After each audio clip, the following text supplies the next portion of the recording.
Hi guys, this is Jeff at Slavens Racing. This video is about a trip that I just got back from. I did a 4-day ride in Idaho, central Idaho.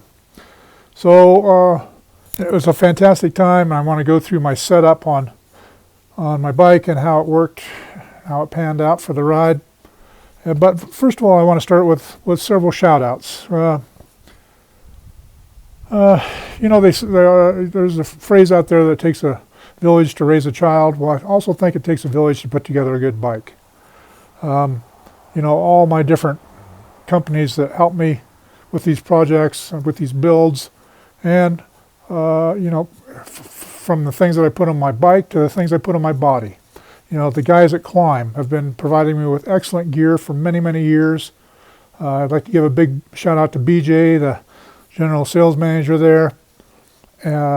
He's always hooked me up with the latest, greatest, and taken excellent care of me. My wife and I were in a horrible head-on collision 4 years ago on a motorcycle in Europe, and head-on with a van, close to death as I ever care to be.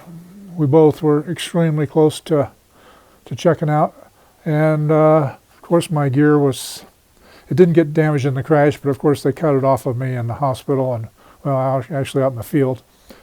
And BJ hooked us up and took excellent care of me and my wife on that. I really appreciate it. But it also takes a good staff in my office. You know, those guys keep the machine running smoothly while I'm gone. If you haven't done business with us before, you should really consider it. You know, nothing against the big box stores, but they're basically like dealing with Walmart.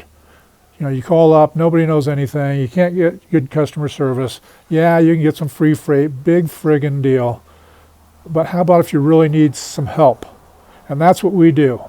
My guys are well trained, they all ride, they're all hardcore enthusiasts.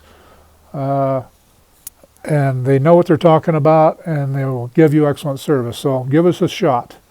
But my number one shout out for this ride goes to Scott Murray of Logan, Utah. Great guy. Without him, we couldn't have done the ride. He knows the routes up there, and what he doesn't know, he can figure out on his on one of his apps or his GPS. And he did a fantastic job helping us out. And huge shout out to Scott. I also want to give a shout out to old Clay Krebs from West Virginia for hooking us up with a great route the first day. It was a pleasure meeting him again. I met him when he was 12 years old, and now I ran into him again 20 years later.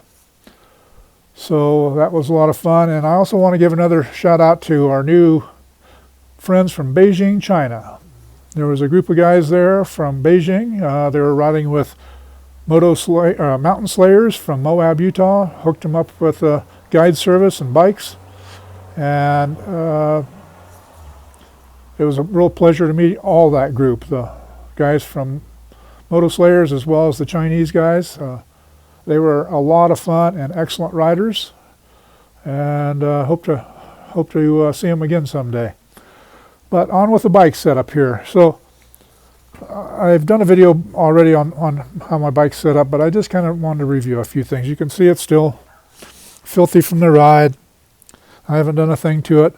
I used the X31 Bridgestone front, worked phenomenally. We had really excellent traction conditions up there because it rained just about every evening. We woke up to really foggy conditions, so it was really keeping the moisture in the ground. So it was, most of the time it was kind of magic dirt. And that tire performs in just about everything. On the back, I used the Dunlop AT81EX gummy. I know, don't stroke out because I've got a Dunlop on my bike, but I got to say that's an excellent tire. I'm going to do a separate video just about that tire, so I'm not going to go into a lot of details now. I know some guys have said they think they flat easily. That wasn't really my experience. We rode plenty of rocks. I only had one puncture, and that was in a high-speed section on an old two-track thing with nothing but baby heads. And that's a more common scenario to get a flat, because when you pick up the speed like that, you know, say you're running around 30 miles an hour, 25, 30 compared to 10 to 15 miles an hour on the trail, there's a lot more impact, and it's a lot easier to get a carcass puncture. But the tire performed phenomenally. I ran it at 6 psi, and I ran the front at 12. All right, other than that, I had the Cheruby's 3.2 tank on there. It worked out well. We did, our longest day was about 85, I think, 87 miles, and I still had, gas left. So that worked out well. I also had this new SP Connect phone mount, which worked well. And I'm going to do a separate video on that. Of course, the Recluse left-hand brake and the Recluse clutch, I wouldn't even consider going up there without that. It's the cheater setup. You get in all those switchbacks, all those side hills, and you need every tool in the toolbox to get you through that kind of stuff. The only damage I did to the bike was this rear sprocket. You can see here, I got a stick stuck down in there in the chain guide, I think, and it wore the anodized finish off of it.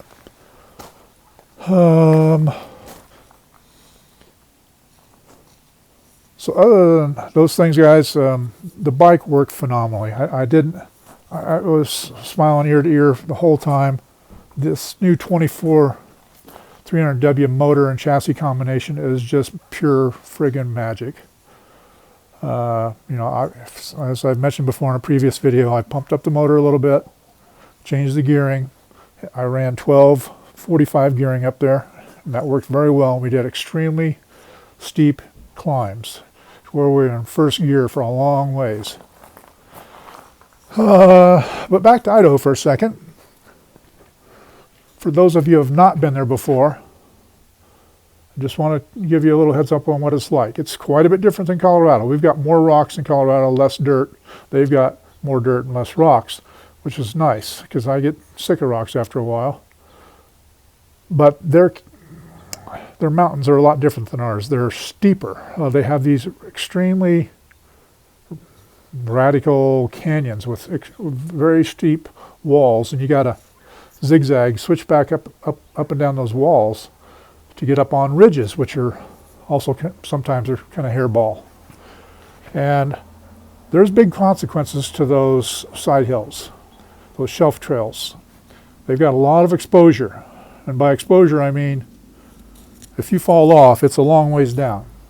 Sometimes, some places, I'm going to say it's 1,000 feet down to a river. And if by chance you're able to grab a tree and not slide all the way down the mountain, if you eject off your bike's, if it flips down to that river or anywhere close to it, you're never getting it out. It's impossible unless you had 1,000-foot rope to rappel down to it. Maybe you could do something, but you still couldn't get it up. And it would require a helicopter, and I'm not exaggerating, it would require probably a $20,000 helicopter trip to get your bike out. At that point, you might as well just leave it down there and call your insurance agent and get a new one. So what I'm getting to here is if you have a fear of heights, a fear of shelf trails, and I know a lot of guys that do, and there's nothing wrong with that. It's just who you are. It's how you're wired. And I know plenty of guys that don't like those shelf trails. And if you don't like shelf trails, do not go to Idaho because it's full of them.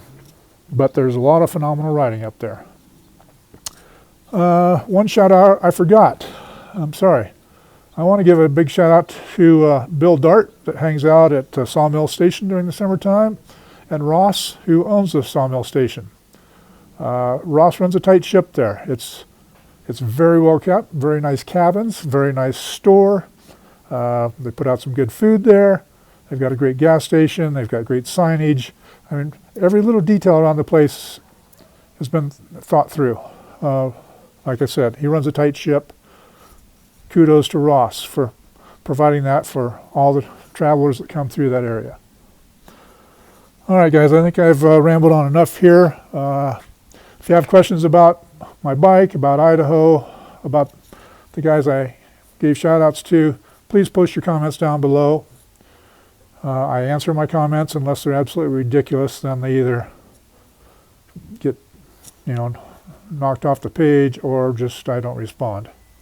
So, guys, appreciate all your business, and if you would like us on Instagram and Facebook, give us and subscribe to us on YouTube. Stop by the store if you have a chance. Definitely give us a call, and that's all for now.